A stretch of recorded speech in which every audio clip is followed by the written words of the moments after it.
No capítulo 6, versículo 13 do Apocalipse, pode-se ler que as estrelas caíram do céu pela terra.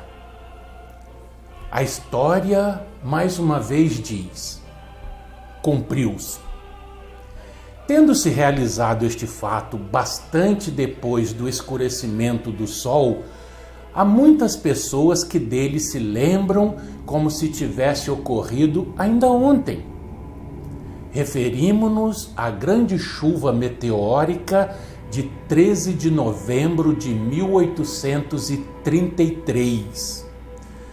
Sobre este ponto, basta alguns trechos publicados na imprensa ao grito. Abre aspas. Olhe para a janela. Acordei de um profundo sono e com espanto vi o Oriente iluminado com a aurora e meteoros. Chamei minha mulher para presenciar o fato, e ela, enquanto se vestia, exclamava: Mas vê como as estrelas caem! É maravilhoso, respondi, e sentimos em nossos corações que se tratava de um sinal dos últimos dias, porque verdadeiramente as estrelas caíam sobre a terra como quando a figueira lança de si os seus figos verdes, abalada por um forte vento. Exatamente como está neste Apocalipse, capítulo 6, versículo 13. Esta linguagem do profeta foi sempre recebida como metafórica, isto é, metáfora, pois ontem se cumpriu literalmente. Os antigos compreendiam por aster, estrela, em grego e latim, as mais insignificantes luzes do céu. O progresso da astronomia moderna é que fez distinção entre estrelas e meteoros. Portanto, a ideia do profeta, tal como foi expressa no original grego, realizou-se literalmente no fenômeno de ontem. A imensa grandeza e a distância dos planetas e as estrelas fixas não permitia a ideia da sua queda sobre a Terra. Corpos maiores não podiam cair em miríades sobre um corpo menor. E a maior parte dos planetas e todas as estrelas fixas são muitas vezes maiores do que o nosso mundo. Mas estes caíram em direção à Terra. E como caíram? Nem eu mesmo, nem outras pessoas da família ouviram qualquer descrição. Se eu tivesse de procurar na natureza um símile, não encontraria outro que tão bem ilustrasse os aspectos do céu como o que São João diz na profecia. As estrelas do céu caíram sobre a terra. Não eram folhas, flocos ou gotas de fogo, mas eram o que o mundo compreende por estrelas cadentes.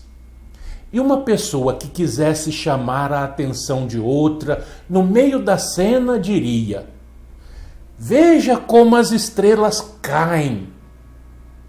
E aquele que ouvisse esta exclamação não pensaria em corrigir o erro astronômico do interlocutor. Da mesma forma que ele não diria que o Sol não se move àquele que lhe dissesse que o Sol estava subindo.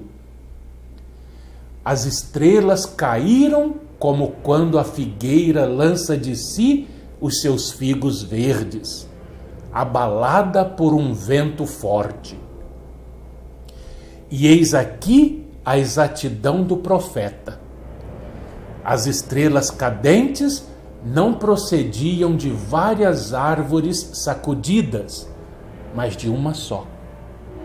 Somente uma.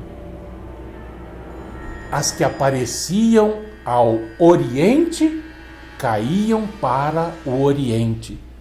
As que apareciam ao norte caíam para o norte. As que apareciam ao ocidente caíam para o ocidente. E as que apareciam ao sul, pois que eu tinha saído da minha residência para o parque, caíam, sim senhor, para o sul. Não caíam como frutos maduros, longe disto, mas voavam, eram arrojadas como os figos verdes que ao princípio não querem deixar o galho, mas finalmente se precipitam com violência e, caindo em multidão, alguns cortam o trajeto de outros, segundo são lançados com mais ou menos força, mas caindo todos no seu respectivo lado da árvore. Fecha aspas. Vocês podem ter até estranhado aí, devo ter falado que aconteceu ontem, né? Mas eu estava aqui lendo a notícia que saiu no dia posterior lá no jornal, na imprensa da época. Agora, o Jornal do Comércio de Nova York, de 14 de novembro de 1843. Abre aspas. Há conhecimento de se terem observado nos tempos modernos, em vários lugares, extensas e magnificentes chuvas de estrelas cadentes. Mas a mais universal e maravilhosa que jamais se registrou na história da humanidade foi a de 13 de novembro de 1833, por ocasião da qual, durante algumas horas, o firmamento dos Estados Unidos esteve numa comoção ígnea. Nenhum fenômeno celeste ocorreu jamais neste país, desde o seu início, que tenha sido contemplado com tão imensa admiração por certa classe de pessoas ou com tanto temor e pânico da parte de outras. Durante as 3 horas, durante as quais se prolongou, pensava-se que o dia do juízo estava apenas esperando o nascer do sol. Arago calcula que nada menos de 240 mil meteoros foram, nessa altura, visíveis por sobre o horizonte de Boston e da manifestação em Niágara. Se diz que nenhum espetáculo tão terrivelmente sublime e grandioso fora jamais presenciado como o do firmamento escuro em ígneas torrentes sobre a escura e rugidora catarata. Fecha aspas.